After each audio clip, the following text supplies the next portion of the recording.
আসসালামু আলাইকুম প্রিয় দর্শক, অন্য মঞ্চের আলাপচারিতায় আপনাদের সকলকে স্বাগত জানাচ্ছি। ধন্যবাদ আপনাকে, সেই সাথে আপনার দর্শকদের অনেক অনেক শুভেচ্ছা, সালাম, নমস্কার। এবং সেই সাথে আদম ব্যাপারী ডক্টর ইউনূস এবং 3 ইঞ্চি ল্যাংটা সুলেমানের প্রতিবেশী আমাদের হায়দার ভাই এই ভারত বিরোধী আন্দোলন, ভারত বিরোধী ফতোয়া, ভারত বিরোধী চাপা, ভারত বিরোধী আসমান কাপা, ভারত বিরোধী জমিন কাপা, ভারত বিরোধী যাই বলেন না কেন, যত আন্দোলন বলেন, এর চাইতে ভারতের ভিসা অনেক শক্তিশালী।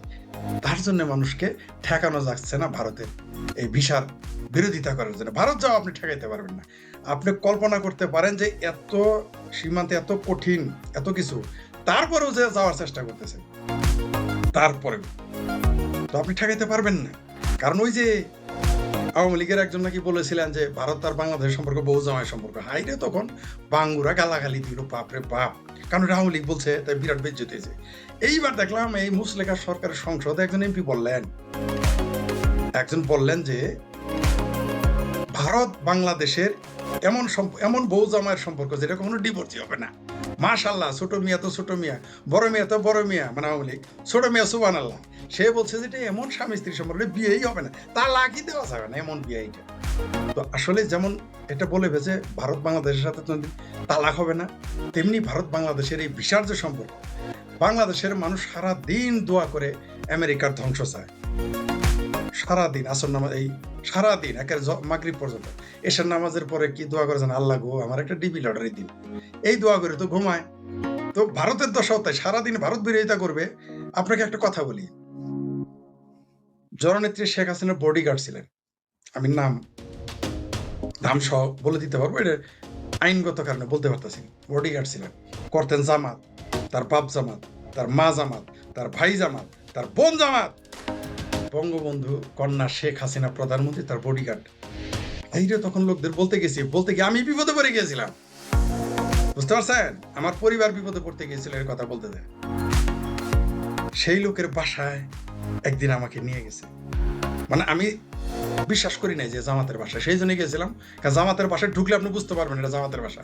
যেমন কমিউনিস্ট পার্টির কোনো লোকের বাসায় গেলে বুঝতে পারবেন এটা কমিউনিস্ট পার্টির বাসা। বিএনপির কট্টর নেতার বাসায় গেলে বুঝতে পারবেন এটা বিএনপির বাসা। খালেদা জিয়ার ছবি থাকবে, জিয়ার ছবি থাকুক আর না থাকুক। আওয়ামী লীগের বাড়িতে গেলে আপনি বঙ্গবন্ধুর কোনো না কোনো চিহ্ন পাবেন যদি কট্টর হয়। তো জামাতের বাসায় গিয়েছিলাম একবার, you believe it or not, এখনো আছে, এখনো। সেই বাসায় যত কসমেটিক্স সব ভারতীয়। সারাদিন ভারতের, আমার বাসায় এসে ভারতের গালি দিত, অথচ তার বাসায় সব ভারতীয়। আমি পরে জিজ্ঞেস করলাম, মেয়ের বাসায় সব ভারতীয় জিনিস, সবকিছু ভারতীয়। তার নাতির মোটরসাইকেল সব ভারতীয়, সবকিছুই ভারতীয়, কসমেটিক সব ভারতীয়। তাদের বাসার সেলোয়ার কামিজ ভারতীয়, কাশ্মীরের শাল তো না হলে তাদের চলেই না। তো এই হচ্ছে আমাদের দেশ। এরা উপরে যতই ভারত বিরোধিতা করুক, তলে তলে এরাই হলো সবচেয়ে ভারত প্রেমী। কিন্তু দেখবেন ভারতের দালাল আমাকে তো 1 নম্বর দালাল বলবে, আপনাকে 2 নম্বর দালাল, রাশেদ ভাইকে 3 নম্বর দালাল বলবে। যেহেতু উনি ফ্রান্সে থাকে, তো চিঙ্কু ওই যে ল্যাংটা সুলেমানের প্রতিবেশী, তাই হয়তো ডাইরেক্ট বলবেন, ঠিক আছে? আবার পাশে আছে আবার আমাদের আদম ব্যাপারী ইউনূস সাহেব। ভাগ্যবান আপনার সাথে যেদিন দেখাবো, কপালের সাথে কপাল ঘষবেন, এরকম 2জন বিখ্যাত ব্যক্তির সাথে আপনার প্রতিবেশী তারা। যাই হোক, যেটা বলতেছিলাম, বাংলাদেশের সাথে ভারতের সম্পর্ক বিচ্ছেদ্য, সেটা আপনি যেদিকেই যান।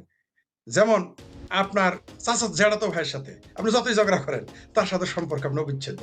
মনে করেন আপনার রাশেদ ভাই চাচাতো ভাই, জ্যাঠাতো ভাই, জমির ওয়ারিশ নিয়ে খুব ঝগড়া আছে, কিন্তু ভাই আপনার বাড়ির সাথে ওয়ালটা তো রাশেদ ভাইয়েরই হবে, আমার তো হবে না ভাই, তাই না? রাশেদ ভাই যদি মাসুদ ভাই তার জ্যাঠাতো ভাই, তার সারাদিন গালি দেয় যে 2% জমি বেশি নিছে, আপনি যতই গালি দেন, না আপনি আমার জ্যাঠা বড় দেখে আমার বাপের কাছ থেকে গোপনে 2 বিঘা নিয়ে নিছে, ঝগড়া সমানে করেন, কিন্তু ওয়াল কিন্তু আপনাদেরই থাকতে হবো, আমি থাকবো না, রাইট? তো বাংলাদেশ আর ভারতের সম্পর্ক তাই।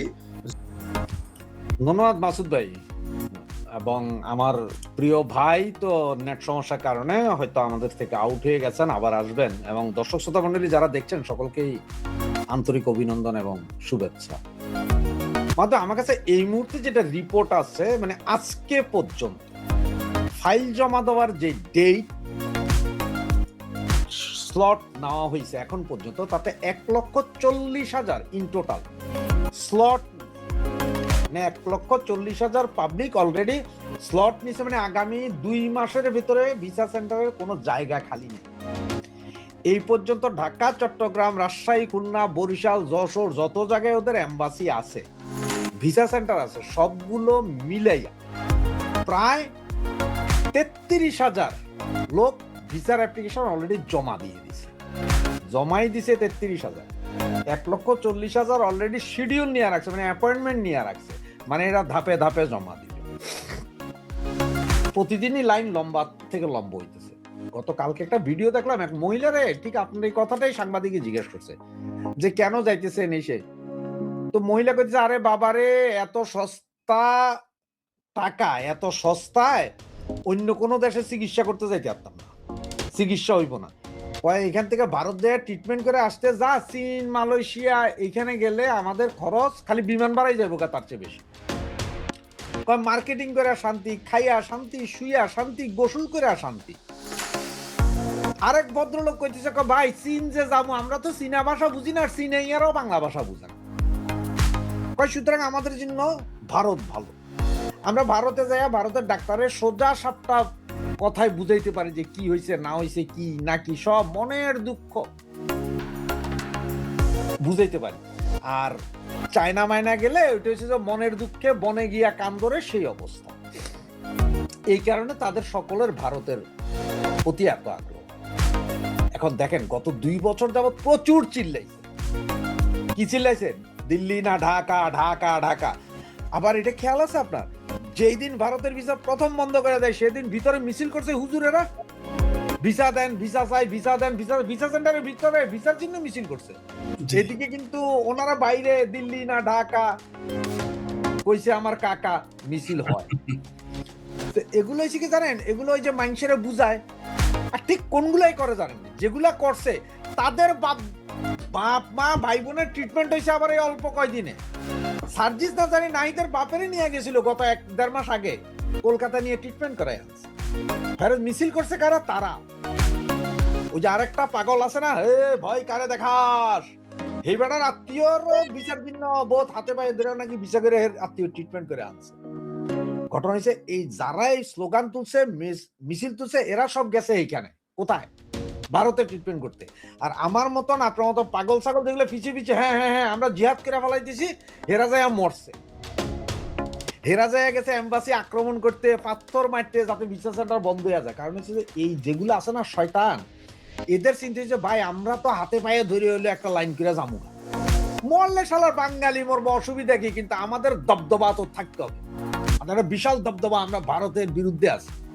এটা যে টেকনিক, মানে হেরা রাইতের আন্দারে ঠ্যাং ধরে ফেলাইব, দরকার ঠ্যাং সাইটও দিব, মোদি সাহেবের ওইটাও সাইটে কষ্টে পড়বেন আমি আর আপনি। তা না হইলে 1,40,000 ভিসা স্লট, ভাই 3 মাসের কোন স্লট আর বাকি নাই নাকি? এইখানে এখন যদি কেউ যদি চেঞ্জ করে বা এদিক ওদিক করে তাইলে হয়তো কেউ ঢুকতে পারবে। সবাই ভিসা স্লটের জন্য বৈশা রয়েছে, উপায় নাই। এটা সম্ভবত 20 মিনিট, একজনের জন্য 20 মিনিট। কেন আপনাকে আমরা 1,40,000 কেমনে? 1,40,000 যে হিসাবটা হেতের কাছ থেকে নিলাম, কোনো কোনো পরিবারে 5 জনও আছে, মানে হাজব্যান্ড ওয়াইফ যেতেছে ট্রিটমেন্টের জন্য, কিন্তু ছোট ছোট বাচ্চা আছে, এদের কোথায় রেখে যাবে? 20 দিন 25 দিন একবার যেত, ওটা 5টার জন্য 1 স্লট, একজনের জন্য 1 স্লট, এইভাবে 1,40,000 slot already book, 33,000 visa file already জমা। এরপরও কয় ঢাকা না দিল্লি। এখন যমুনা ফিউচার পার্ক থেকে নাকি মিছিল এই লাইন যাইতে যাইতে হাদি ভাইয়ের ওই মাউয়া কাউয়ার ভিতরে ঢুকে গেছে গা। এখন ওইখান থেকে শুরু হয়েছে। আমি মাঝে মধ্যে কই যে নজরুল চাচা, কাজী নজরুল চাচা আর কি, আমার চাচা হয়, আমার আপনার মনে কিছু নিয়েন না। ও আমার কালকে আমি কইছিলাম যে চাচা হাদি তালিবর্ষ ও অন্তস্থায়ের হাদি যদি আমার ভাতিজা হইতে পারে, ভাবির ফোলা, তো নজরুল ইসলাম তো আপনার চাচা হইতেই পারে না। ও চাচা তো ডাইরেক্ট কথা হয়, আবার ফোনে তো কইলাম যে চাচা হাদি কাকার একটু ডাইকা দেন, শালার কি শুরু করছে দেখছেন, এরা ভিসা দিতেছে। হাদি কাকা কিন্তু সব সিরা ফালাই দিতে কর, এদের সিরা মিরা ফালাই দিতে কর। বঙ্গু আমরা বুঝুম না একটা কথা, বাস্তব সবসময় ফরিদ ভাই কয়, আমি কই, মাসুদ ভাই আপনি নিজেও বোধ বলেন যে সব চেঞ্জ করা যায়, প্রতিবেশী চেঞ্জ করা যায়। জি, যেমন বাপে পুত্রের সম্পর্ক সারাদিন দিকে দেখা হবে না, কিন্তু ডিএনএ টেস্ট করেন কাজে বাপের রক্ত আর পোলার রক্ত একই দেখা যায়।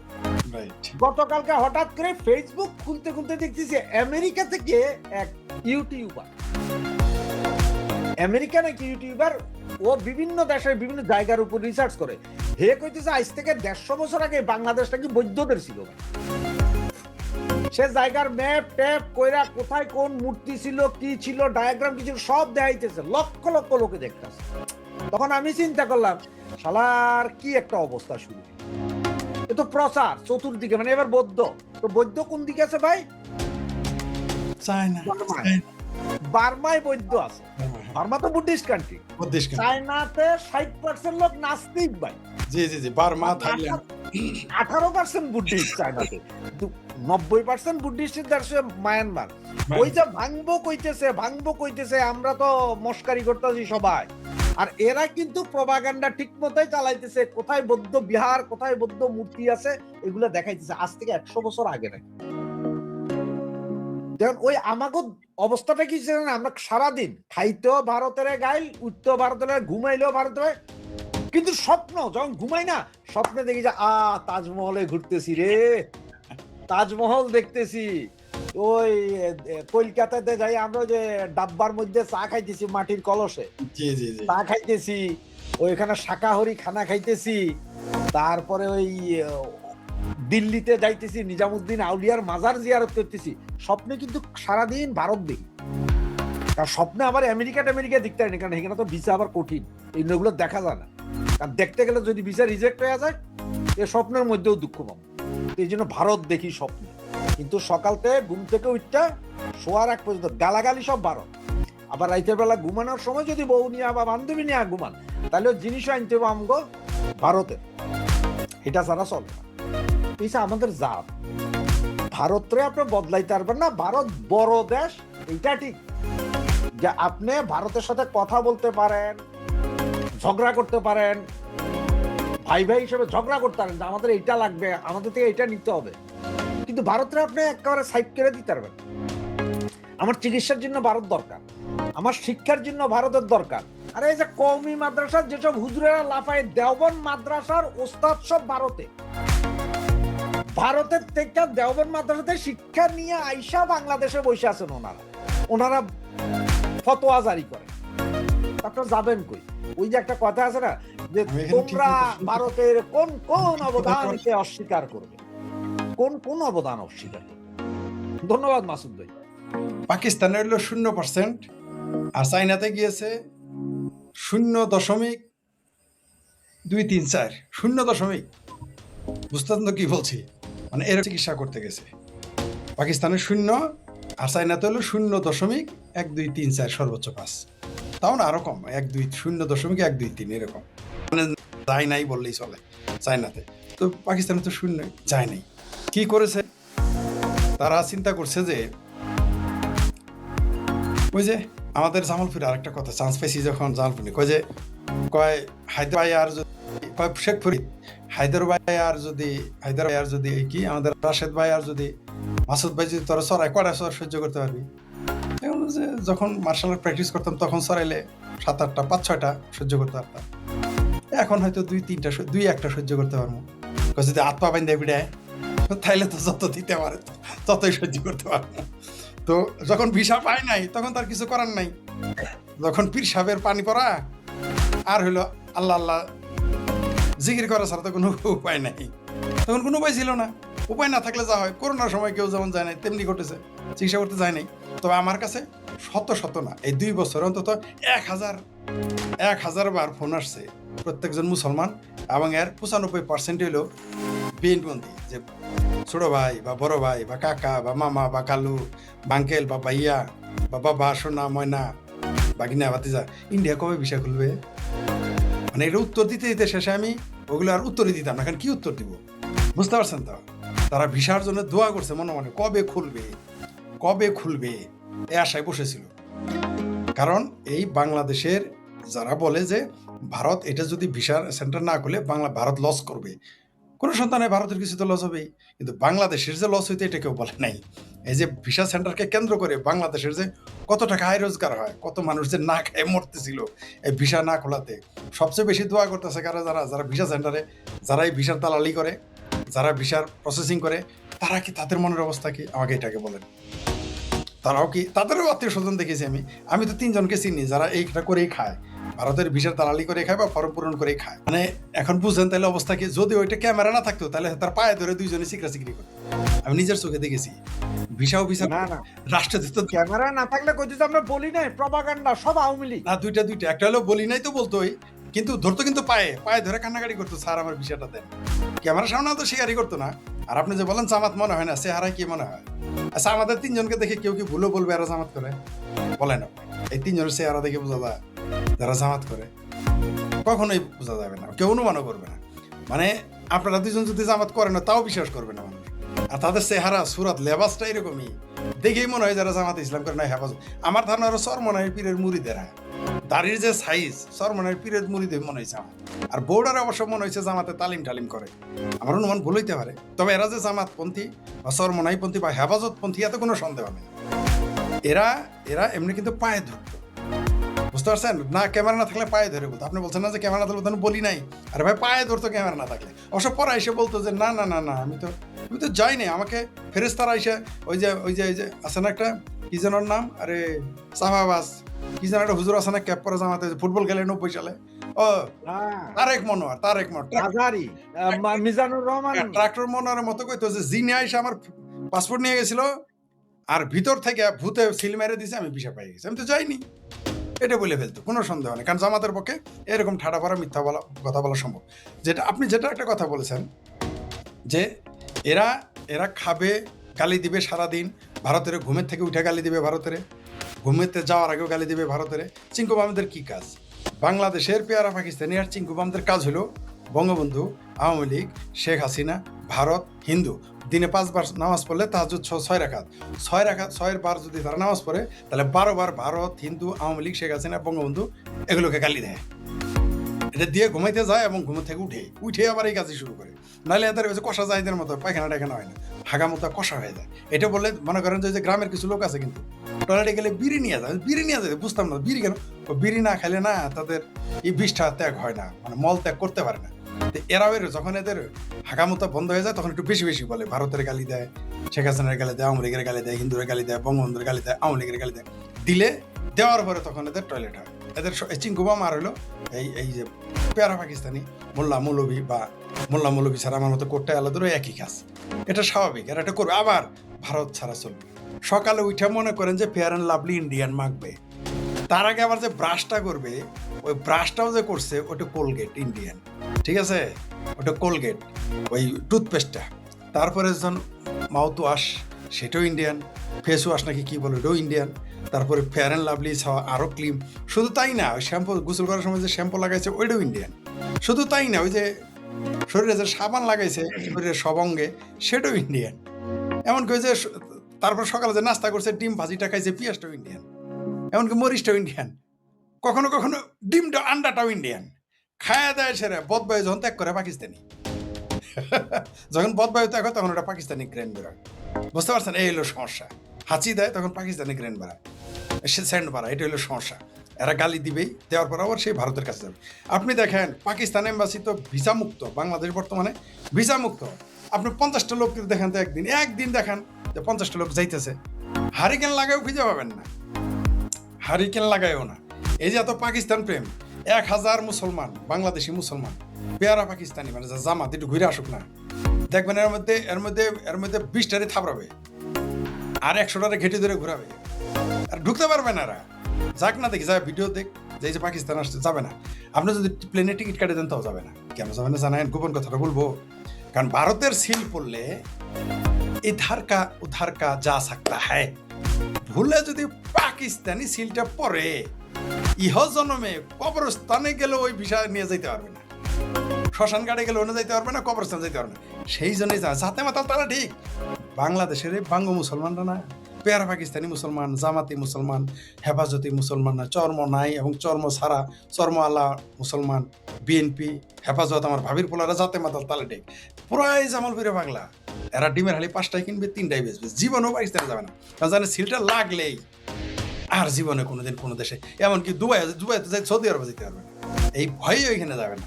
কারণ সারা পৃথিবী জানে যে পাকিস্তান এটা যে খচ্চর রাষ্ট্র, এটা সারা পৃথিবী জানে। পাকিস্তান এমনই ভালো, বাংলাদেশের বাঙ্গুরা এমনই একটা দেশকে ভালোবাসে, এমনই একটা দিল, এমনই একটা দেশ যাদের দিল কা ধড়কন পাকিস্তান পাকিস্তান পাকিস্তান। দিল দেখবেন যাদের হাত দিবেন কান পাতবেন পাকিস্তান পাকিস্তান পাকিস্তান, আল্লাহ আল্লাহ করবে না, ভগবান ভগবান তো করবেই না, আল্লাহ আল্লাহ করবে না, রুহ নাকি আল্লাহ আল্লাহ ডাকে, অথচ পাকিস্তান পাকিস্তান পাকিস্তান পাকিস্তান এগুলা ডাকবে, বুঝতে মধুদি মধুদি মধুদি, এদের হার্টবিট হলো মধুদি মধুদি পাকিস্তান পাকিস্তান। কিন্তু জীবন ওই দেশে যাবে না, এত পাগল হয় না। আর তাদের মগজে যার একটা দেশ আছে অন্য তো নামই নিবে না, ওই দেশের ভিসা ফর্ম পূরণ করবে না, ভুলে একবার সে দেশটার নাম বলবো, রাগ করে নেওয়া, সে দেশটার নাম আফগানিস্তান, বুঝতে পারছেন? আফগানিস্তানের এরা ভিসা ফর্ম পূরণ করবে না, পাকিস্তানে ভুলে ভিসা ফর্ম পূরণ করতে পারে, কিন্তু ওইখানে যাবে না, জানে যে ওইখানে যদি যায় তাহলে বাংলাদেশেও ফিরতে পারবে না, বুঝতে পারছেন? বাংলাদেশের মানুষের হৃদয় দিল কা ধড়কন হলো পাকিস্তান, আর মগজে হলো আফগানিস্তান, কিন্তু যেতে চাই কোথায় জানেন? ইতালি, আমেরিকা, কানাডা, রাশিয়া, নিতেন পক্ষে ভারত, আর হলো জাপান, কিন্তু মগজে কিন্তু দিল মে পাকিস্তান, মগজ মে আফগানিস্তান। অদ্ভুত ব্যাপার বাংলাদেশের মানুষের চরিত্র, এরা যাহা বলে তাহা করে না, আর যাহা করে তাহা বলে না। যেমন India boycott, India boycott, India boycott, হায় হায় হায় আস্তাগফিরুল্লাহ, ইন্ডিয়ান লোক। এই যে আজকে ওই যে টাকলা ফুয়াদ নাকি ওই যে আরেক ব্যারিস্টার আছে কি শাহরিয়ার নাকি ওই যে কেসকি বান্দির পোলা অরিজিনাল, তারা নাকি বলেছে যে এখন নাকি ওই যে আরেকটা কি আরেকটা আছে জেড আই খান নামে আরেক পেয়ারা পাকিস্তানি আর্মি অফিসার আছে রিটায়ার্ড, যার বুদ্ধি হাঁটুর নিচে না পায়ের নিচে ছিল, সেও বলছে যে এখনো ভারতের 50% লোকের পায়খানা করে রাস্তায়, মানে টয়লেট নেই। তাহলে ওই ডেল যে এইচ খান, জি ডেল ডেল খান, এইচ খান, জি ডেল ডেল ইস খান না, ডেস্টিনি ইস খান হইলে ভালো হইতো না, মিলতো কাজে কর্মে কথায় মিলতো, ডেস্টিনি ইস খান। যাই হোক, তো ডেস্টিনি ইস খান যে বলেছে, দেখবেন যে এরা তাহলে ওই যেই দেশের মানুষ রাস্তায় হাঁকে, যেই দেশের মানুষ গরুর মদ খায়, যেই দেশের মানুষ গরিব কিচ্ছু বোঝে না, হিন্দু মানুষ মূর্তি, ওই দেশে কেন এদের যাইতে হবে আমাকে বোঝায় বলে? এই যে এত সিকরা সিকরি করলে, এত এত তারা মিছিল করলো, মিটিং করলো, ইন্ডিয়া যাব না, ইন্ডিয়া যাব না, কিন্তু সেইখানেই যাইতে হইতেছে বেহায়ার মতো। আবার এটা জায়েজ করার জন্য বলতেছে ইন্ডিয়ার আর কোনো উপায় ছিল না, আমাদের যদি ইন্ডিয়া ভিসা না দেয়, ইন্ডিয়া না খেয়ে মারা যাবে। ভাই তুমি যাও না, তোমার তো কানটা ধরে টেনে নিয়ে জানাই, পিএল দিয়ে দিয়ে তো নিয়ে যাইতেছে না, তুই কলকাতায় আয়, তুই দিল্লিতে আয়, তুই চেন্নাই আয়, আমরা তো পিএলও দেয় নাই, কান ধরে টানে, যান কেন যায়েন না? ভিসা ফর্ম ওই যে স্লট নেওয়ার জন্য তো আপনাকে পিএল দেয় নাই যে নিবি না কে, বলেন নাই তো, আপনি যান কেন ভাই? একটু হায়া লাস থাকার দরকার তো। অবশ্য যারা পেয়ারা পাকিস্তানি হয় তাদের একটু হায়া লাস কমই থাকে। আমারও যদি পাকিস্তান 10 কোটি টাকা দেয় যে তুই পাকিস্তানে, আমি তো যাবো না, মাগনা তো তোর কথা, টাকা 10 কোটি টাকা দিলেও তো আমি যাবো না, যাবো না তো যাবোই না। কিন্তু এরা দেখেন সারাদিন গালি দেয়, আবার ভারতের ভিসার জন্য লাইন ধরে, হাতে ধরে, পায়ে ধরে, কি আর বল। শুক্রিয়া জানাইলাম পাকিস্তানকে, আপনি শুক্রিয়া পাকিস্তান, শুক্রিয়া তুমি যে বাংলাদেশের এই সমস্ত বঙ্গু বেইমানদের চতুর্থ তৃতীয় শ্রেণীর নাগরিক বানিয়ে রেখেছো, এই জন্য তুমি মেথর বানায় রাখছো, মুসি বানায় রাখছো, ঠিক আছে, চাপরাশি মানে খুব ভালো কাজ করেছো। বাংলাদেশের ওই পাকিস্তান বুঝতে পারছে যে বেইমানকে কখনো জায়গা দেওয়া যাবে না, কিন্তু বাংলাদেশে আজকে বেইমানেরা সংসদে, বাংলাদেশে আজকে বেইমানের এমপি, বাংলাদেশ বিরুদ্ধে বেইমানের আজকে মন্ত্রী, এটা আমাদের জাতীয় দুর্ভাগ্য। এই বাঙ্গুরা পাকিস্তানকে দেখেও শিখলো না যে যারা দেশ বিরোধী বেইমান তাদের সাথে কি ট্রিট করতে হয়। এই ব্যাপারে চেঙ্গিস খান ছিল মারাত্মক, সে বেইমানদের কখনো, বেইমান যদি উপকার করতো তাকে ক্ষমা করতো না। একবার তিনি একটা দুর্গ দখল করতে পারছিলেন না, বহু কষ্টে। চেঙ্গিস খান তো জানেন কত নির্মম, এত নির্মমতা দেখানোর পরেও সে যখন দুর্গে ঢুকতে পারতেছিল না, কারণ তার শহর দখল করা সে দুর্গ পারে না, পরে দেখলো একটা তীর আসলো, তীরের মধ্যে ছিল মানচিত্র, সে মানচিত্র দেখে যে মানচিত্র, বুঝলো যে এটা ভেতরে ঢোকার সহজ পথ। ওই মানচিত্র ফলো করে তারা সত্যি সত্যি সেই দুর্গটা দখল করে, আমার নাম এই মুহূর্তে মনে নেই, তখন তারপরে ঘোষণা করে যে কে আমাকে এই মানচিত্রটা দিয়েছিল তাকে আমার সামনে আনা হোক। চেঙ্গিস খান বলল কে আসো, হাত উঠাও। হাত উঠাইলো, দেখে একজন মেয়ে। মেয়েটা বললো যে তুমি কে? বললো যে আমি এই রাজকন্যা। কেন তুমি দিলা? সে একটা মেয়ের ছেলের সাথে প্রেম করতে, বাপে তারে বিয়ে দেয় নাই, এই দুঃখে তার ওই মানচিত্রটা। চেঙ্গিস খান বললো এর আগে বেশি নির্যাতন করে মারো, যে তার বাপের সাথে গাদ্দারি করছে, জাতির সাথে তার ভয়ঙ্কর রকম শাস্তি দেয়। চেঙ্গিস খানের অরিজিনাল নাম তিমুজি, সে তার বন্ধুকে সবচেয়ে কম শাস্তি দিয়ে মেরেছিল। বন্ধু গাদ্দারি করেছিল তার বাসায়, বন্ধুকে বলেছিল তাকে মেরে ফেলা হবে, সে কি শাস্তি চায়? তখন সে বললো যে তুমি তো আমার বন্ধু সহকারী, তোমার যুদ্ধে অনেক ছিলাম, তাহলে তুমি আমাকে কম শাস্তি দিয়ে মারো। কারণ চেঙ্গিস খান কাউকে ওই মনে করেন কাউকে ফাঁসি দিয়ে মারবে না বা তরবারি দিয়ে মারবে না, এক ঘা দিয়ে মারবে না, নৃশংসভাবে হত্যা করবে। নারী হলে আগে তাকে ধর্ষণ করবে, তারপরে তাকে নির্মমভাবে ধর্ষণ করবে, তারপরে তাকে টুকরো টুকরো করবে নারী হলেই। তাহলে তার বন্ধুরা জানে কি নিঃসন্দেহে তখন বললো যে দোস্ত আমার সহজ কি সহজ শাস্তি, কয় তুমি যেটা ভালো মনে করো সহজ। তখন বলো আমার বন্ধু যেহেতু আমি উল্টা হয়ে দাঁড়ালাম, তোমরা খুব সহজ শাস্তি দাও, সহজ শাস্তিটা শুনবেন ঐতিহাসিকভাবে এটা লিখে দাও। তার বন্ধুরে কার্পেট দিয়ে পেঁচায় পেঁচায় মারছে, কার্পেট দিয়ে পেঁচাইতে পেঁচাইতে মানে কিরকম, মানে এটাই নাকি তার সবচেয়ে সহজ মৃত্যু, মানে বেঈমানদের শাস্তি, সে বেঈমানকে ক্ষমা করে নাই। কিন্তু বাংলাদেশ হলো উল্টা, বাংলাদেশটা হলো পুরো বেঈমানদের রাজত্ব। তার জন্য আজকে আমার ভাবির পোলারা অনুরোধের আসরের এমপি, জামাতের আমির, মুসলেকা দিয়ে হোক, দাসত্ব করে হোক, যেভাবে হোক, আর ওয়াকারে কাঁধে চড়ে হোক, আর কুলে উঠে হোক, আর যেভাবে উঠুক, ঠিক আছে, তারা এখন বিরোধী দলীয় নেতা। আর কিছু রাজাকার আলবদর সরাসরি বিএনপির মন্ত্রী হয়ে গেছে। এটা বেঈমান বাংলাদেশের পক্ষে সব। আরেকটা দেশ আছে, নাম বলবো, এটা বললে কেউ কেউ গুসা করতে পারেন, আমার কিছু শুভাকাঙ্ক্ষী। আরেকটা দেশের নাম হলো ভারত। সেইখানেও যারা ভারত বিরোধী তারা ওই দেশের এমপি মন্ত্রী হয়েছে, ক্যাবিনেট মিনিস্টার হয়েছে খোদ ভারতে। যারা পাকিস্তান চেয়েছে, যারা পাকিস্তান বানানোর জন্য জান দিছে, মাল দিছে, টাকা দিছে, পয়সা দিছে, নৃশংসতা করেছে, করিয়েছে, তারা পাকিস্তান যায় নাই, তারা ভারতে থেকে গেছিল। আরো বিস্ময়কর ব্যাপার, এরা কংগ্রেসে যোগ দিয়ে ক্যাবিনেট মিনিস্টার হয়ে গেছে। এই বাংলাদেশ আর ভারত ছাড়া পৃথিবীতে কখনোই কোনো দেশ বিরোধীকে দেশের নেতৃত্ব দেওয়া অত দূরের কথা, মন্ত্রিত্ব দেওয়া অত দূরের কথা, তাদের সরকারি চাকরি কোনোদিন দেয় নাই। তাদের সিটিজেনশিপ ছিল দ্বিতীয় শ্রেণীর নাগরিক হিসেবে। আর এই বাংলাদেশ আর ভারত হলো দুইটা রাষ্ট্র পৃথিবীর যেখানে বেঈমানদের জায়গা দেওয়া হয় এবং তারা ক্ষমতায় যায়। এর চেয়ে লজ্জা আর কি থাকতে পারে? তো পাকিস্তান যে কাজটা করেছে 71 সালের পরে যারা গেছে, যে বেঈমান বাংলাদেশে চলে গেছে, এই বেঈমানদের সবারই চলে যাওয়া উচিত, বের করে দেওয়া উচিত, পাকিস্তান দেওয়া উচিত। চাপরাশি হয়েছে, এটা ভালো হয়েছে, কারণ এরা তো এটাই চায়, এই বাংলাদেশের বঙ্গরাও তো চায় পাকিস্তানিদের জুতা মুছতে এদের খুব ভালো লাগে, এদের পাকিস্তানিদের কাছে এদের মা বোন ভাগ্নিকে শোয়াইতে ভালো লাগে। আপনি তো ফিরাইতে পারবেন না, এটাই আমাদের জাতির দুর্ভাগ্য। সেই জন্য আজকে বাংলাদেশের দশাই। সেই জন্য বাংলাদেশের রিজার্ভ যখন বিএনপি 2007-এ কত রাখিয়ে গেছিল, শেখ হাসিনা কত রাখিয়ে গেছে, আর এখন কত আছে হিসাব করে দেখেন।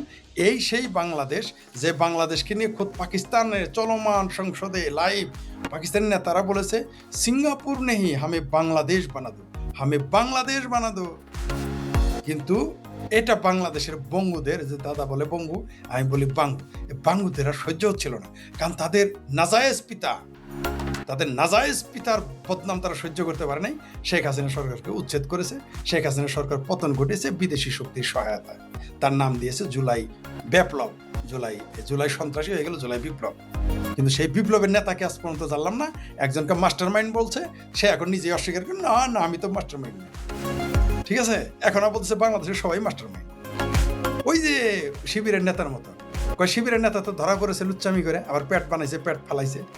এখন বলে এটা তো নবীরাও করতো, সাহাবিরাও করতো। ওইরকম এখন ভাবির পোলা বলে বাংলাদেশের সবাই এখন মাস্টার মাইন্ড। ওই যে গাল ফোলা, আমার ভাবির পোলা একটা আছে না, মাপুস নাকি ঠান্ডা মাউস, পেট ফোলা, গাল ফোলা, গাড় ফোলা, মমিসিং পাশা এখন ফুইলা মমিসিংয়ে পাউরুটি হয়ে গেছে। আমার ভাবির গালের আগের সিনটা ছবিটা দেখলে আমার হাসি আসে, আমার আগের ছবি দেখলে হাসি আসার এখন করছে।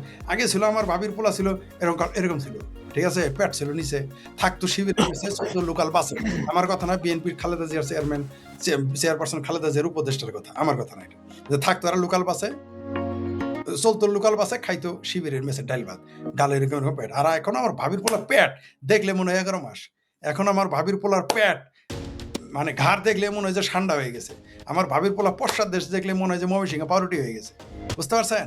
তো জনগণ তৈরি হচ্ছে। এই যে আমার ভাবির পোলাদের এটা একটু আগে একটু ব্যথা ট্যাথা কম পাইতো, এক পাড়াতেই ফটকা মাছের মতো ফেটে যেত, এখন একটু সময় লাগবে আর কি। ভালো হয়েছে, যার যা কপালে যা আছে, সমস্যা নেই, চলতে দেন। তবে আপনি যেটা শিরোনাম দিয়েছেন যে এরা কেন ইন্ডিয়ান এম্বাসির দিকে যাচ্ছে, কারণ এছাড়া আর কোনো বিকল্প নাই। উপরে যতই চেঁচামেচি করুক, আমি বাপ মায়ের সাথে যতই চেঁচামেচি রাগ দেখাই, যতই রাগ করে শ্বশুরবাড়ি যাই, শ্বশুরবাড়ি যতদিন বাজার করবো ততদিনই ভালো থাকবে, কিন্তু বাপের বাড়ি ফিরে আসতেই হবে। শীতে কথা বলতো এবং তাদের অফিসিয়াল ল্যাঙ্গুয়েজও ছিল ফার্সি। এমনকি ধর্মে ছিল তারা শিয়া, সুন্নির দৃষ্টিতে শিয়ারা কাফের। আরেকটা কথা বলি, মোগল কোনো শাসক এতই মুসলমান ছিল, এত ইমানদার ছিল যে তারা জীবন হজ করেনি। কিন্তু বাংলাদেশে যারা ভাত পায় না, সে জমি বন্ধক দিয়ে অথবা সুদে টাকা নিয়ে, পিয়ন অ্যাডভান্স টাকা নিয়ে, ঠিক আছে, লোন তুলে তারপর সে বা ঘুষ খায় হলো তারা হজে একবার হলো যেন অস্থির থাকে। বাংলাদেশে যত কাম করুক, দেখবেন যে একজন দেখলাম কালকে একটু বুক বের করে রেখেছে নারী, নিচে হাফ প্যান্ট পরা, বলে আমি তো 5 ওয়াক্ত নামাজি, তাহাজ্জুদ নামাজও করি। তারাও হজে যায়, কিন্তু মোগল শাসক কোনোদিনই হজে যায় না, কারণ তারা আত্মীয় স্বজন ভাই বোন কাউরে সেটা বিশ্বাস করতো না। এটা মনে রাখতে। আর তাজমহলের প্রশ্ন বললেন, আরেকটা তাহলে যোগ করি। এই তাজমহল ব্রিটিশেরা নিলামে তুলেছিল বিক্রি করে ফেলার জন্য, মানে আয় তো হতোই না ব্রিটিশ আমলে। এটাকে ব্রিটিশ আমলে মুসলমানরা দেখতে যাইতো না, তাজমহলকে ঘেন্না করতো। আপনাকে ইতিহাসটা বললাম, ব্রিটিশরা নিলামে তুলেছিল, নিলামে নেওয়া লোক ছিল না এই তাজমহল। ভারত স্বাধীন হওয়ার পরে, স্বাধীন না, ভারত টুকরো হওয়ার পরে, ভারত ভাগ হওয়ার পরে, স্বাধীন ভারতে এই কংগ্রেস সরকার আসছিল বলে তাজমহল পরিচিতি পেয়েছে, নাহলে এটা পরিচিতি পেত না। আর একটা জিনিস বলি, তাজমহলের চাইতে এখন বেশি আয় হতে যাচ্ছে ওই যেটা রাম মন্দির বানাইছে, যেটা আপনাদের চুলখানি আছে, সেখানে আয় এখন বেশি হতে যাচ্ছে। খুব শীঘ্র আগামী 10 বছর পরে তাজমহলকে পিছনে ফেলে দিবে, তার চেয়ে বেশি আয় সেখানে হবে, এটা আপনি নিশ্চিত থাকেন।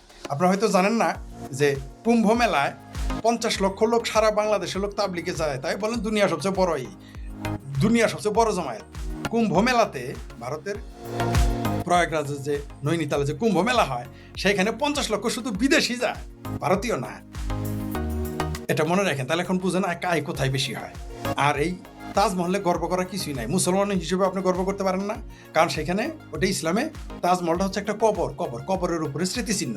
আর ইসলামের দৃষ্টিতে এটা ভেঙে ফেলতে হবে। কবরে যদি আপনি দেয়াল করেন সেটাই ভেঙে ফেলতে হবে, আর তো তাজমহলটা তো ভাঙবেই।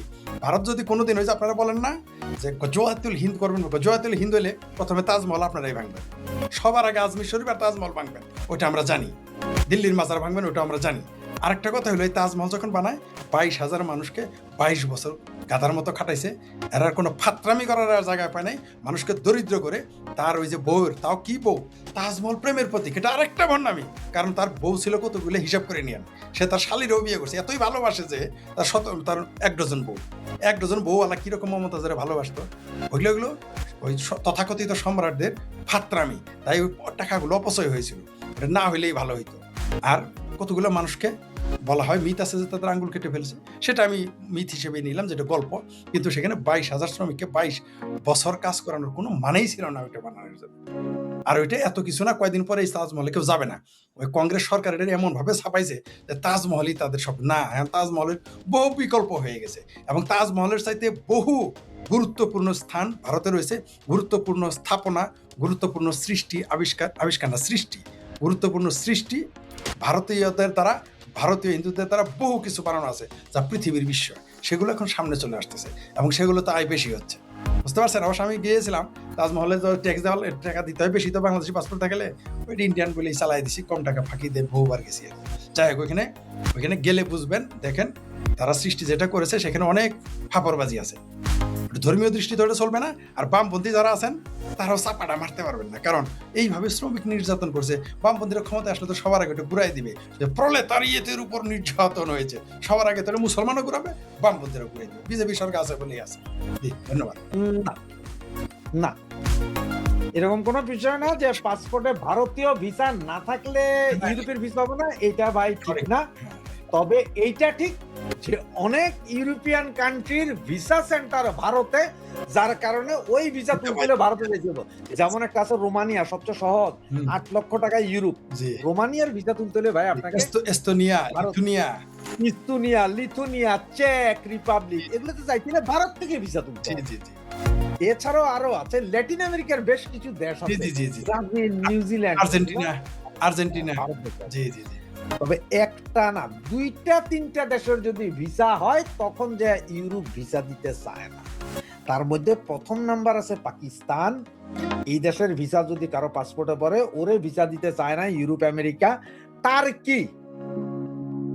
তুর্কি এদরগানের দেশ, এইখানে গেল ভিসা দিতে চায় না। এই 2 দেশে ঢুকলেই দিলেন তো আপনি। না, আপনি কাফের রয়ে গেছেন। আপনি ইসলাম পাঙ্গু আর ভাঙ্গো, মানে ভারত, বাংলাদেশ, পাকিস্তানের মুসলমানদের ভাঙ্গোদের হৃদয়ের খলিফার দেশের নামে এত বড় বদনাম করলেন। আপনি ধোঁকাবাজ, আপনি সত্য বলেন না ভাই। আমাদেরকে প্রতি 3 মাস অন্তর একটা করে ক্লাস নেওয়া হয় 4 ঘন্টা।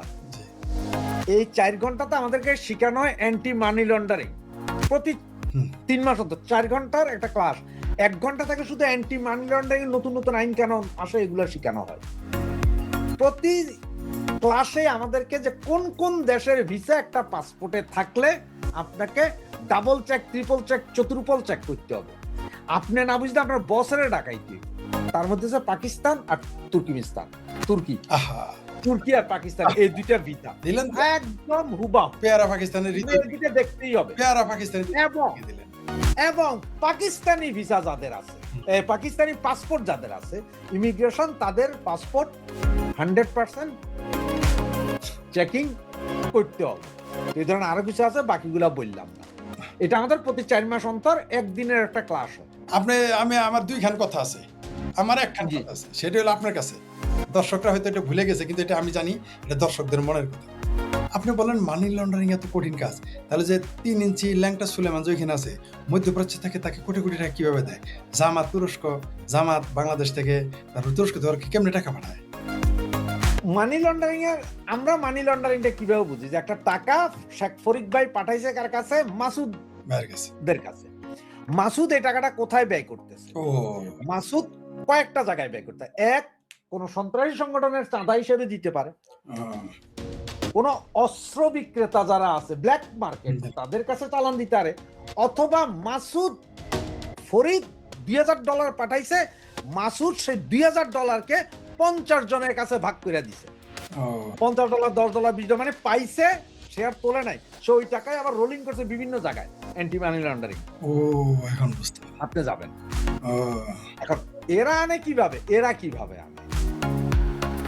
আপনি তো কোট টোট পইরা রইছেন, তাতে তো বুঝা যাইতেছে যে আপনি কানাডার কোনাখামচি দিয়া রইছেন, নাহলে কোট পরতেন না। ঠান্ডা, এখন ইউরোপে আমরা কাট পরি, ঠান্ডা নাই। দিলেন তো তথ্য ফাঁস করে।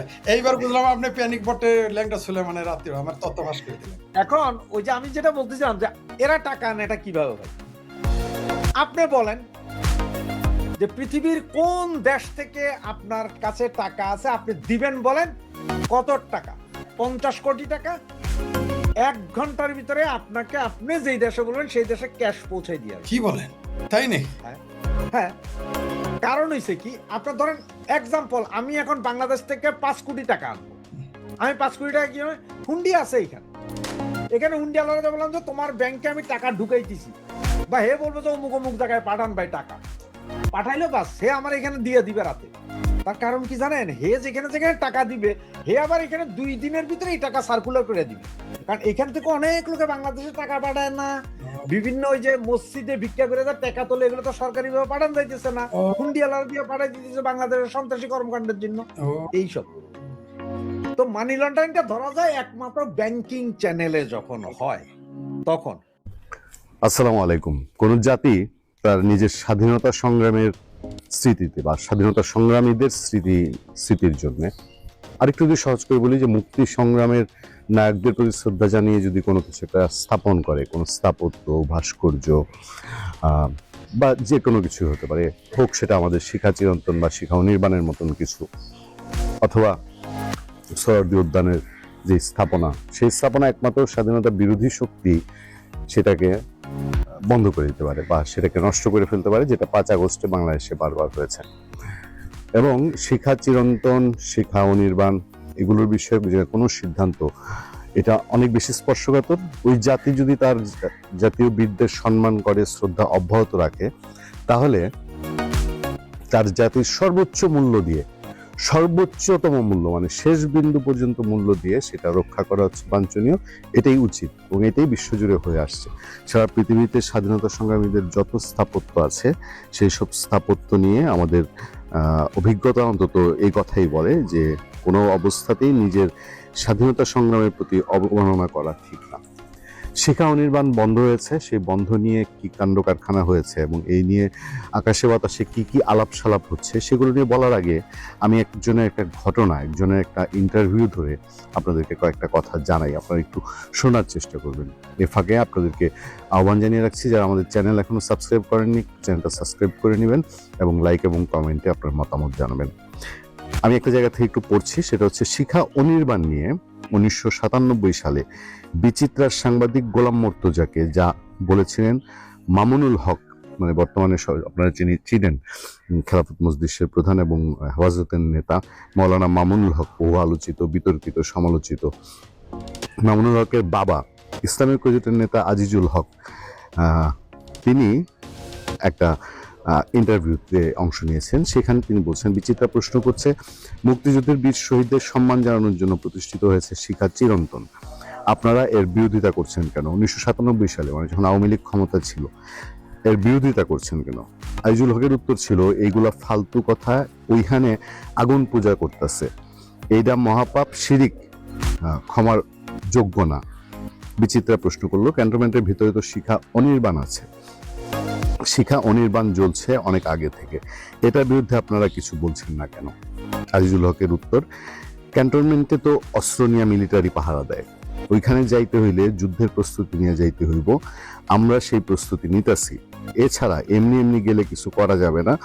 যেমন রেলগাড়ি দেখা সামনে লাফ দিয়ে পড়লে থামবো না, রেলগাড়ি থামাইতে চলে সেরকম একটা প্রস্তুতি নিয়ে 2-4টা হাতি নিয়ে রেলের সামনে যাইতে হইব, হাতির উপর দিয়া তো আর গাড়ি যাইতে পারবো না, আমার শক্তি সঞ্চয় করে যুদ্ধের প্রস্তুতি নিতেছি।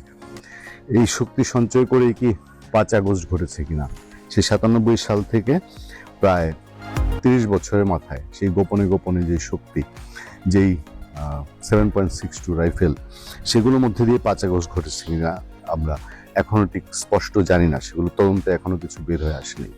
এবার শিখা অনির্বাণ নিয়ে যে ঘটেছে সেটা একটু আমি আপনাদেরকে জানাই। 71-এর মহান মুক্তিযুদ্ধের সশস্ত্র বাহিনীর সদস্যদের অদম্য সাহস ও সর্বোচ্চ আত্মত্যাগের প্রতীক হিসাবে ঢাকা সেনানিবাসে স্থাপিত ঐতিহাসিক স্মৃতিস্তম্ভ শিখা অনির্বাণ আপাতত জ্বলছে না। জ্বালানি সাশ্রয়ে সরকারের নীতিগত অবস্থানের অংশ হিসাবে গত 2 মে থেকে এটি বন্ধ রাখা হয়েছে। আচ্ছা, মঙ্গলবার সেনা সূত্রে জানা গেছে, বর্তমান নির্দেশনা অনুযায়ী জাতীয় দিবস, জাতীয় শ্রদ্ধা নিবেদন, সামরিক আনুষ্ঠানিকতা এবং অন্যান্য গুরুত্বপূর্ণ সরকারি অনুষ্ঠানের সময় শিখাটি প্রজ্বলিত করা হবে। অন্য সময় এটি জ্বালিয়ে রাখা হবে না। তবে রাজধানীর সোহরাওয়ার্দী উদ্যানে উপস্থিত মুক্তিযুদ্ধের আরেক স্মারক শিখা চিরন্তন স্বাভাবিকভাবে জ্বলছে। তদারককারীরা গতকাল সমকাল পত্রিকাকে বলছেন, ওই এলাকায় গ্যাসের চাপ কমে গেলে মাঝে মধ্যে অগ্নিশিখাটি একটু ছোট হয়ে যায়, তবে এর বাইরে বড় কোনো সমস্যা নেই। শিখা অনির্বাণ কেন জ্বালানো হচ্ছে না, এ ব্যাপারে খোঁজ খবর নেওয়ার পর সেনা সূত্রে জানা গেছে, জ্বালানি সাশ্রয়ের লক্ষ্যে সরকারের মিতব্যয়িতার নীতির অংশ হিসাবে শিখা অনির্বাণ জ্বালানো হচ্ছে না। মধ্যপ্রাচ্যের যুদ্ধের পরিস্থিতি, অস্থিতিশীলতার কারণে বৈশ্বিক জ্বালানি সংকটের পরিপ্রেক্ষিতে সরকার বেশ কিছু সাশ্রয়ী পদক্ষেপ গ্রহণ করেছে। সেই প্রেক্ষাপটে শিখা অনির্বাণের ব্যাপারে সিদ্ধান্ত নেওয়া হয়েছে। এর সঙ্গে শিখা অনির্বাণের ঐতিহাসিক গুরুত্ব বা মুক্তিযুদ্ধের চেতনার প্রতি রাষ্ট্রের অবস্থানে কোনো সম্পর্ক নেই বলে সূত্রে দাবি করেছে। কয়েকদিন ধরে সামাজিক মাধ্যমে শিখা অনির্বাণ বন্ধ রাখার বিষয়টি নিয়ে আলোচনা চলছে।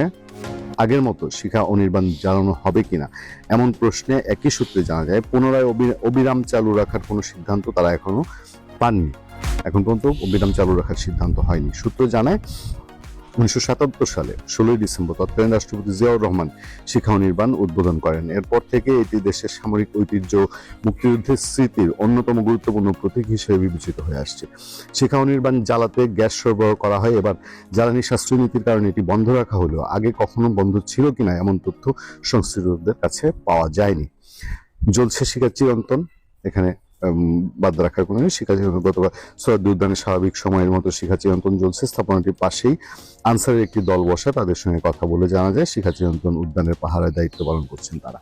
এবার যদি প্রশ্ন তোলা হয়, শিখা চিরন্তন জ্বলছে, শিখা অনির্বাণ বন্ধ করে দেওয়া হয়েছে, তাই না? তো এই দুটার মধ্যে একটু কোথায় স্ববিরোধিতা কাজ করলো না? এবং এই যে একটা লাইন, যে জাতির বীর শহীদদের প্রতি এবং ঐতিহাসিক মুক্তিযুদ্ধের শ্রদ্ধা স্মারক হিসাবে শিখা অনির্বাণ জ্বালিয়ে রাখা হয়েছিল, এটি বন্ধের মধ্যে দিয়ে কি এই সিগন্যাল পাওয়া যায় না যে এখানে ভিন্ন কোনো কিছু আছে কিনা? যেসব শর্তাবলী মেনে প্রফেসর ইউনূস ক্ষমতায় এসেছিলেন বা তাকে ক্ষমতায় আনা হয়েছে বা ক্ষমতায় বসানো হয়েছে, সেই সব শর্তাবলী মেনেই আসলে তারেক রহমানকে ক্ষমতায় থাকতে হবে বা ক্ষমতা রাষ্ট্র পরিচালনা করতে হবে। এটি হচ্ছে এক ধরনের ওপেন সিক্রেট। প্রধানমন্ত্রী তথ্য বিষয়ক উপদেষ্টা মিস্টার জাহেদ সাহেব তিনি বললেন যে শেখ হাসিনার বক্তব্য প্রচারে নিষেধাজ্ঞা আছে, গণমাধ্যমগুলোকে আরো সতর্ক করতে হবে, এক ধরনের অ্যালার্মই তিনি দিলেন। আমার প্রশ্ন, হুমকি থ্রেট। আচ্ছা, হুমকি, হ্যাঁ, সেটিকে আপনি কিভাবে দেখছেন? যখন আমরা বলি জুলাইয়ের শেষ দিকে বা আগস্টের শুরুতে গত 2024 সালে, তখনও তো কারফিউ ছিল, তখনও পুলিশ ছিল, তখনও সরকার ছিল, তো তার মধ্যে তো মানুষ রাস্তায় নেমেছে, আপনার আমার মতো মানুষও রাস্তায় নেমেছে, তাই না? আমাদের বাচ্চারা রাস্তায় নেমেছে। তো চিরকাল তো পরিস্থিতি একরকম থাকে না। আপনি কেন ধরে নিচ্ছেন যে এখনো 5ই আগস্ট, এখনো 24 জুলাই বাংলাদেশে বিরাজ করছে? তা তো না। যত সময় যায়, সময় তো পরিবর্তনশীল। সময়ের পরিবর্তনের সঙ্গে কোথায় কি হবে, এক তারেক রহমানের কথাই বলছিলাম, যে তারেক রহমানের বক্তব্য প্রচার করাই বাংলাদেশে সাংবাদিকদের জন্য, গণমাধ্যমের জন্য নিষেধ ছিল, নিষেধাজ্ঞা দেওয়া ছিল। কিন্তু আজকে তিনি বাংলাদেশের প্রধানমন্ত্রী, সময় পরিবর্তন হয়েছে না? তো কালকে কি হবে সেটি আপনি এখন কি করে বলছেন? আপনি, হ্যাঁ, আপনি পারেন, আপনি এনফোর্স করতে পারেন যে আমি ওদেরকে নামতে দিব না, অমুক করতে দিব না, তমুক করতে দিব না, কিন্তু কতদিন? সবকিছুর তো একটা সীমা আছে নিশ্চয়ই, তাই না? কোন উপদেষ্টার বিরুদ্ধেই বর্তমান বিএনপি সরকার কোন ধরনের ব্যবস্থা নিল না, অসংখ্য অভিযোগ থাকা সত্ত্বেও। কিন্তু আমরা হঠাৎ করে দেখতে পেলাম 2 দিন আগে সম্ভবত আমাদের স্বরাষ্ট্রমন্ত্রী সালাউদ্দিন সাহেব তিনি সংসদে দাবি করলেন প্রধানমন্ত্রীর উদ্দেশ্যে যেন অন্তর্বর্তী সরকারের সব উপদেষ্টার বিরুদ্ধে দুর্নীতি বিষয়ক তদন্তের ব্যবস্থা করা হয়। আমরা একই সঙ্গে দেখলাম যে ঝালকাঠির একজন এমপি, বিএনপি দলীয় সংসদ সদস্য রফিকুল ইসলাম জামাল, তিনি হঠাৎ করে জামাতের রাজনীতি বন্ধের দাবি জানালেন। আবার বিপরীতে আমরা দেখতে পাই যে বিভিন্ন ইস্যুতে তারা সোনায় সোহাগা, ঐকমত্যের জায়গা থাকে। হঠাৎ করে এই ধরনের দাবি তোলার কারণ কি? দুর্নীতি তদন্ত অন্তর্বর্তী সরকারের বা জামাতের রাজনীতি বন্ধের বিষয়? আপনি শেষে যেই কথাটি বলেছেন সেটাই হচ্ছে আমার বিবেচনায় মূল কথা, যে এরা আসলে জামাত এবং বিএনপি কখনোই আলাদা কোনো সত্তা না। জামাত বিএনপি একই সত্তা বাংলাদেশের রাজনীতিতে। কারণ বাংলাদেশের রাজনীতি আমরা বহুকাল ধরে দেখে আসছি যে বাংলাদেশের রাজনীতির 2টি ধারা, একটি হচ্ছে আওয়ামী লীগপন্থী এবং একটি হচ্ছে এন্টি আওয়ামী লীগপন্থী, এবং সেই এন্টি আওয়ামী লীগপন্থীর মূল নেতৃত্বে হচ্ছে বিএনপি, এবং তাদের বিভিন্ন সময় বিভিন্ন রকম সহযোগী রাজনৈতিক দল, সংগঠন ইত্যাদি থাকে। জামায়াতে ইসলামীও সেরকমই একটি সহযোগী সংগঠন। সময়ের প্রয়োজনে বা বাস্তবতার নিরিখে এসে এখন জামায়াত বিএনপির অপোজিশন, মানে সংসদে বিএনপির বিরুদ্ধে বিরোধী দল হিসেবে ভূমিকা পালন করছে। কিন্তু আমি মনে প্রাণে বিশ্বাস করি বা মানি যে যদি আবার আগামীতে কখনো এরকম বাস্তবতা তৈরি হয় যে আওয়ামী লীগ রাজপথের রাজনীতিতে ফেরত আসছে, তাদের উপর থেকে নিষেধাজ্ঞা প্রত্যাহার হয়েছে, বা আওয়ামী লীগ বিএনপি একটা মুখোমুখি অবস্থানে চলে গেছে রাজনীতিতে, তখন কিন্তু জামায়াত অবশ্যই বিএনপির সঙ্গেই যুক্ত হবে, বিএনপির রাজনীতির ধারার সঙ্গেই যুক্ত হবে, এবং অ্যান্টি আওয়ামী বা আওয়ামী বিরোধী যে সত্তা রাজনীতির, সেখানেই তাদের মূল শক্তি। তারা সত্যি জামায়াতের রাজনীতি নিষিদ্ধও চায় না বা জামায়াতের বিপক্ষে অবস্থানও তাদের না। এই হলো বর্তমান।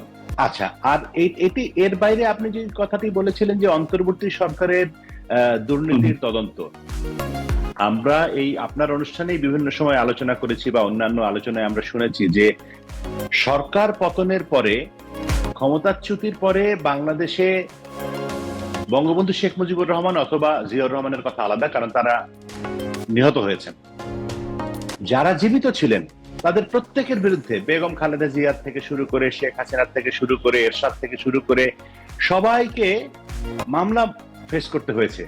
বলা হয়ে থাকে যে এখনকার যারা ক্ষমতায় আছে বা এই ক্ষমতার যারা পৃষ্ঠপোষক, সেই ছাত্র জনতার আন্দোলনকারী, জুলাই অভ্যুত্থানকারী, সকলেই বলে আসছিল যে আওয়ামী লীগই নাকি ইতিহাসের সবচেয়ে বড় দুর্নীতিবাজ, তারা সবচেয়ে বেশি দুর্নীতি করেছে। কিন্তু তাদেরই পৃষ্ঠপোষকতাকারী প্রতিষ্ঠান TIB, transparency international Bangladesh chapter, তারা বলছে যে তত্ত্বাবধায়ক অন্তর্বর্তী সরকারের 1.5 বছরে বাংলাদেশে নজিরবিহীন দুর্নীতি হয়েছে, এবং সেই দুর্নীতির বিরুদ্ধে বাংলাদেশের কোথাও কোনো ধরনের কোনো বিচার হয় না, কোনো মামলা হয় না, কোনো তদন্ত হয় না, কোনো অনুসন্ধান হয় না। এটি কি কল্পনা করা যায়? এবং আমরা দেখেছি যে সংসদ সদস্য, বর্তমান সংসদের সদস্য থেকে শুরু করে অনেক মানুষ কিন্তু প্রফেসর ইউনূসের বিরুদ্ধে মামলা করতে গিয়েছেন বিভিন্ন অজুহাতে। সেই মামলা আপনার নামেও কেউ মামলা করতে পারে, আমার নামে কেউ মামলা করতে পারে।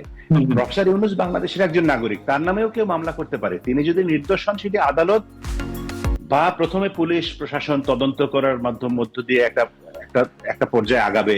তারপরে যদি আদালতে যায়, ভালো, আদালতে তিনি নিজেকে নির্দোষ প্রমাণ করবেন।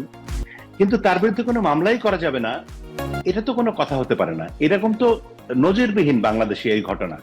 এখন কথা হচ্ছে যে কেন সরকার প্রফেসর ইউনূসের প্রতি এতটাই দায়বদ্ধ, কেন বর্তমান সরকারের প্রফেসর ইউনূসের প্রতি এতটাই কৃতজ্ঞতা যে তার বিরুদ্ধে কোনো মামলাই তারা দিবে না, কিছুই করতে দেবেন না।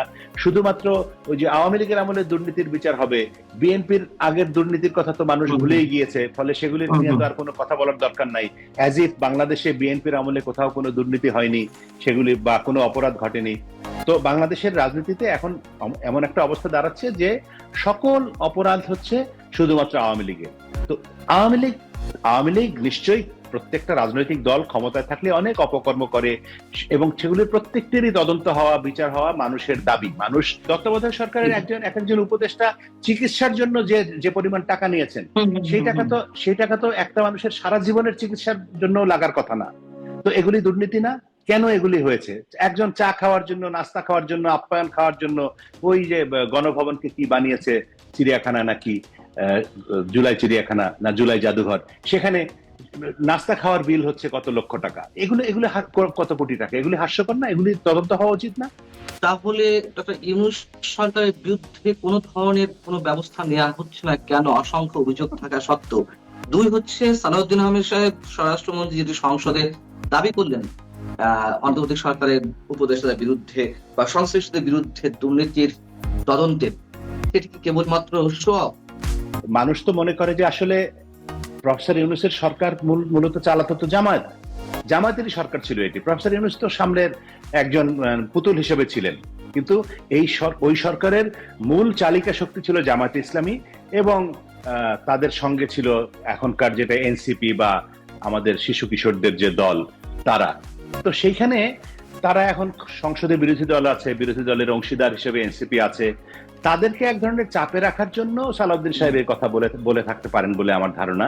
কিন্তু প্রকৃতপক্ষে সত্যি বিএনপির সরকার প্রফেসর ইউনূসের অন্তর্বর্তী সরকারের আমলের দুর্নীতির বিচার চায় এবং সেই বিচার করবে, এটি আমার কাছে বিশ্বাসযোগ্য মনে হয় না।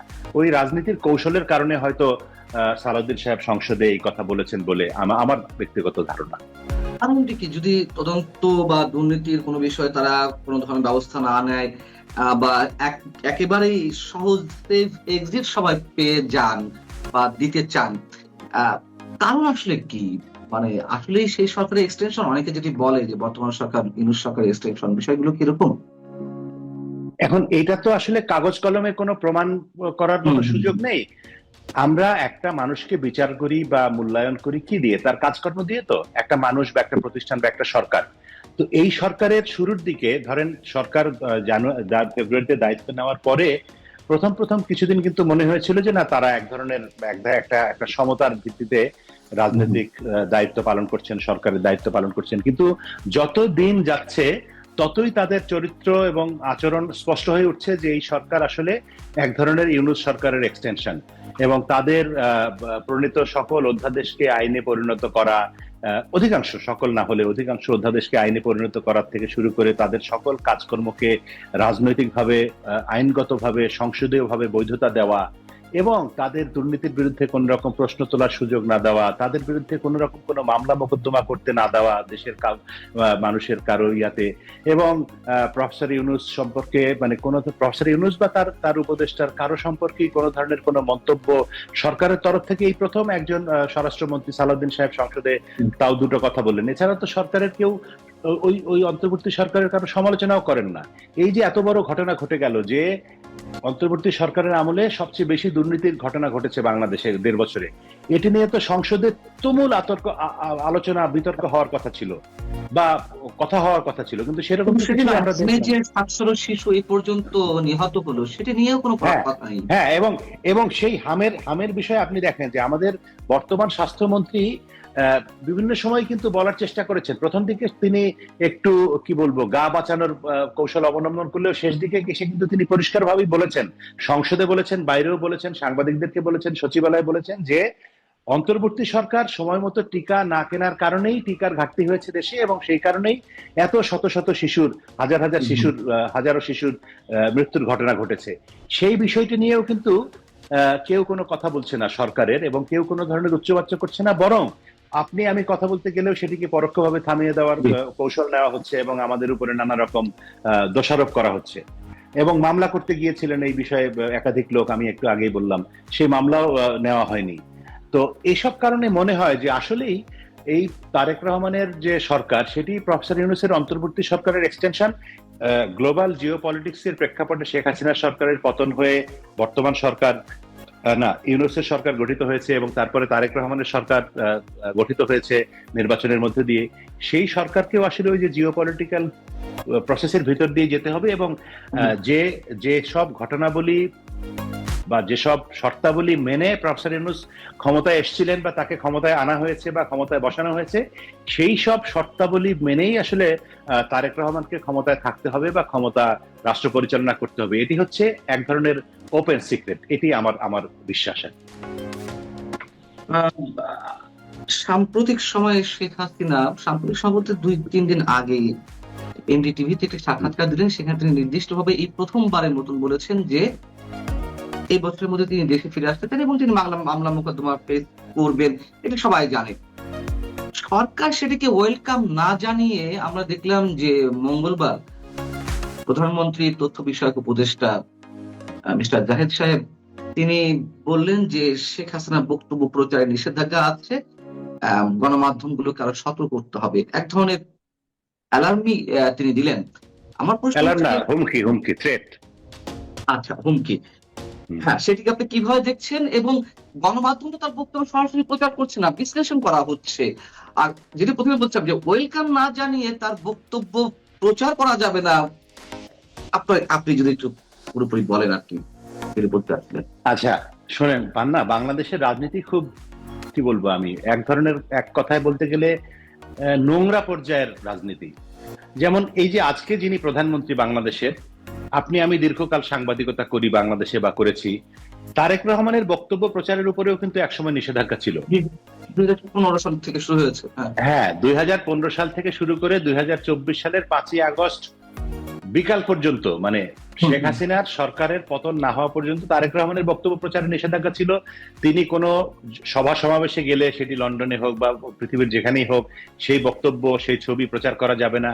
এমনকি ফেসবুক, ইউটিউবেও কেউ তার বক্তব্য প্রচার করলে তার বিরুদ্ধেও ব্যবস্থা নেওয়ার নজির বাংলাদেশে আছে।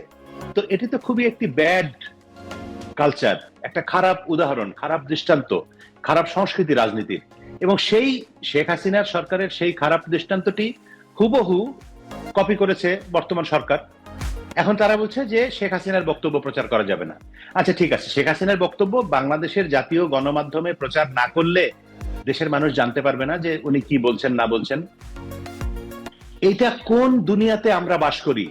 শেখ হাসিনা সরকারের আমলে তারেক রহমানের বক্তব্য প্রচার নিষেধাজ্ঞা দিয়ে তারা কি তারেক রহমানের কথাবার্তা শোনার থেকে দেশের মানুষকে বিরত রাখতে পেরেছিলেন? তারেক রহমান আমরা প্রতিবাদ করেছিলাম, হ্যাঁ, যে এটা কোনোভাবেই গণতান্ত্রিক ইয়ে না, আমরা বলেছি, কিন্তু আমরা তো টেলিভিশনে তারেক রহমানের বক্তব্য প্রচার করতে পারিনি, কারণ আইনগতভাবে আদালত থেকে শেখ হাসিনার বক্তব্য প্রচার হচ্ছে না তো। হ্যাঁ, এখন কোথাও হচ্ছে না, কিন্তু তাই বলে কি শেখ হাসিনা কি বলছেন, কবে কি বলছেন, কবে কাকে কোথায় কি নির্দেশ দিচ্ছেন, কি অনুরোধ করছেন বা কি ঘোষণা দিচ্ছেন, সবই তো মানুষ জানতে পারছে। তাহলে এই যে একটা লোক দেখানো হাস্যকর নিষেধাজ্ঞা, এই নিষেধাজ্ঞার তো কোনো মানে হয় না। আর জাহেদ সাহেব উপদেষ্টা প্রধানমন্ত্রী, তিনি বলেছেন যে যেহেতু শেখ হাসিনার বক্তব্য প্রচারে নিষেধাজ্ঞা আছে, সেই জন্য তিনি ওই বিষয়ে কোনো কথা বলবেন না। তো এটা তো খুবই মানে চরম হাস্যকর একটা বিষয়। শেখ হাসিনা বলেছেন তিনি দেশে আসবেন, তিনি বাংলাদেশের নাগরিক, তিনি বাংলাদেশের প্রধানমন্ত্রী ছিলেন কি ছিলেন না সেটি বড় কথা না। বাংলাদেশের একজন নাগরিক যদি বাংলাদেশে আসতে চান বিদেশে থাকা অবস্থায়, তাকে তো আটকানোর কোনো উপায় নেই। তাকে আটকানোর উপায় হচ্ছে যে তিনি যদি অপরাধী হন, তিনি যদি মামলার আসামি হন, তিনি যদি দণ্ডিত হন, তাহলে দেশে আসার পরে তার সেই আইনগত ব্যবস্থা তার বিরুদ্ধে নেওয়া যাবে, তাকে আইনের আওতায় এনে তাকে বিচারের মুখোমুখি করা যাবে, তাকে কারাগারে নেওয়া যাবে। কিন্তু দেশে আসতে পারবেন না, এটা তো হতে পারে না। ফলে আমি মনে করি যে শেখ হাসিনা যদি দেশে আসার ঘোষণা দিয়ে থাকেন এবং তিনি আসতে চান, তাহলে তিনি অবশ্যই আসবেন। তাকে আটকানোর তো ক্ষমতা সরকারের নেই। সরকারের এই বিচারিতা কেমন? একদিকে বলছে ভারত সরকারের উদ্দেশ্যে ভারবাল নোট পাঠাচ্ছে, নানান ধরনের নোট পাঠাচ্ছে, আবেদন জানাচ্ছে, অনুরোধ করছে শেখ হাসিনাকে ফেরত দেওয়া হোক। সেই আসামি, আমরা যদি আইনের দৃষ্টিতেই বলি যে হত্যা মামলার আসামি বা দণ্ডপ্রাপ্ত আসামি, তিনি যখন নিজে ফিরে আসতে চাইছেন, সরকার স্বাভাবিকভাবেই তো ওয়েলকাম জানাবে, হ্যাঁ আসুন।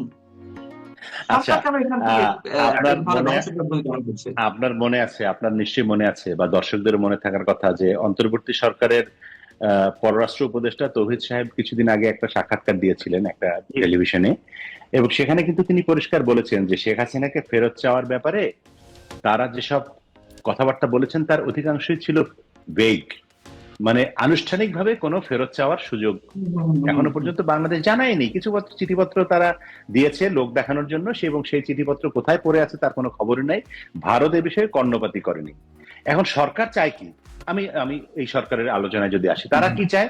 তারা একটা মানুষের কাছে একটা পপুলাস আলোচনা চায়, যে একটা দেখাতে চায় যে হ্যাঁ আমরা শেখ হাসিনা আমাদের দেশের বিরাট অপরাধী এবং তিনি ভারতে পলাতক, অ্যাজ ইফ শেখ হাসিনা ভারতে পালিয়ে গিয়েছেন। রাষ্ট্রীয় পৃষ্ঠপোষকতায় তাকে রাষ্ট্রীয় প্লেনে করে ভারতে রেখে আসা হলো, এবং সামরিক বাহিনীর তত্ত্বাবধানে সামরিক আরো লোকজন তার সঙ্গে ছিলেন। তো সেখানে এটিকে তো পালানো বলারই সুযোগ নেই, তাকে বরং ওখানে রেখে আসা হয়েছে, এটি বলা যেতে পারে। বা তাকে জোর করে না হোক, যেভাবেই হোক বাইরে পাঠিয়ে দেওয়া হয়েছে। পলাতক তো অন্য জিনিস, সেই বিতর্কে আমি নাই বা গেলাম। তিনি যেভাবেই হোক ভারতে আছেন, এবং তিনি যদি ভারত থেকে বাংলাদেশে আসতে চান তিনি আসবেন, এবং এসে তিনি যদি মামলা মোকদ্দমা মোকাবেলা করতে চান করবেন। আমরা দেখেছি অতীতে যে বিভিন্ন এরশাদ সাহেব কারাগারে ছিলেন সরকার পতনের পরে, এরশাদ সরকারের পতনের পরে। বেগম খালেদা জিয়া কারাগারে ছিলেন একাধিকবার। তো শেখ হাসিনা কারাগারে আগেও ছিলেন, ভবিষ্যতে থাকবেন, সমস্যা কি? তিনি মামলা মোকাবেলা করবেন। সেখানে এই সরকারের তো ভয় পাওয়ার কিছু নাই। আমার কাছে যেটি মনে হয় যে শেখ হাসিনা দেশে আসবে, এটি তারা নিয়ে আসছে, আমরা বন্দি করে নিয়ে আসলাম তাকে হাত করা পরিয়ে, সেটা একরকম বিষয়। আর শেখ হাসিনা বীর দর্পে ঘোষণা দিয়ে আসবেন অমুক তারিখে, তারপরে সেদিন ঢাকা শহরে লক্ষ লক্ষ লোকের সমাগম হবে, একটা বিরাট ভয়ঙ্কর ব্যাপার হবে, এই ঝুঁকি সরকার নিতে চাচ্ছে না। শেখ হাসিনার ঘোষণা যেদিন যদি এরকম হয় যে শেখ হাসিনা অমুক তারিখে দেশে আসবেন, তার 2 দিন আগে বাংলাদেশের সকল পরিবহন ইউনিয়নের নেতারা কঠিন ধর্মঘট ডাকবে, খেয়াঘাটের মাঝিরা ধর্মঘট ডাকবে, তারপরে ট্রেনের চালকরাও ধর্মঘট ডাকবে, কি জানি আমি জানি না, অন্য রিক্সা চালকরাও ধর্মঘট ডাকতে পারে, সেরকম ধর্মঘট থাকবে। রাস্তায় সেনাবাহিনী, পুলিশ, বিডিআর, বিজিবি থেকে শুরু করে আনসার যা যা আছে সব নেমে যাবে, তাতে কোনো সন্দেহ নেই।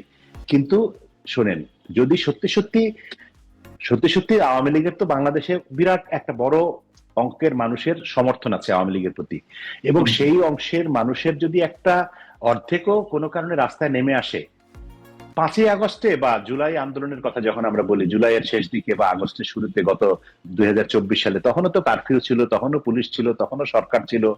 তো তার মধ্যেও তো মানুষ রাস্তায় নেমেছে, আপনার আমার মতো মানুষও রাস্তায় নেমেছে, তাই না? আমাদের বাচ্চারা রাস্তায় নেমেছে।